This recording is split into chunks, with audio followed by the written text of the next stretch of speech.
You know, this attempt to point out that there's no supporters of the bill down here is an interesting one. Yeah, I would imagine most people who pay for groceries would support this bill.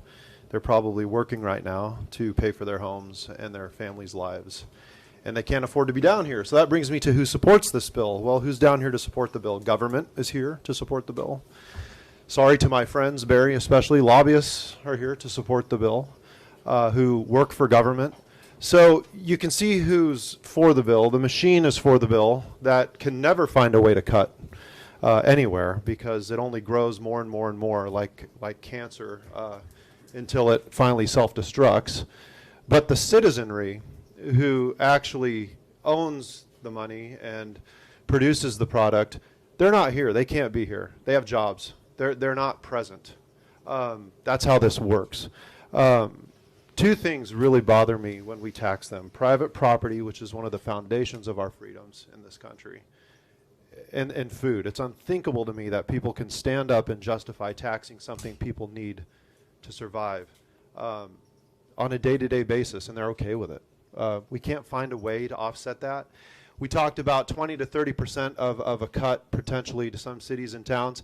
Well, guess how much the state surplus budget was last year? It was just about that same percentage.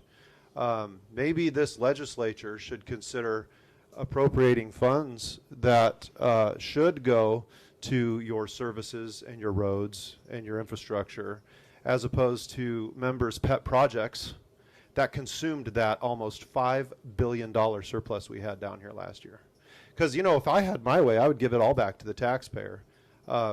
Unfortunately for cities, towns, counties, you are a political subdivision of this state.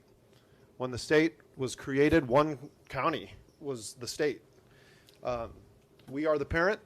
You may not like it, but we set this policy. I would suggest you come down here and ask us to appropriate more appropriately to meet your needs.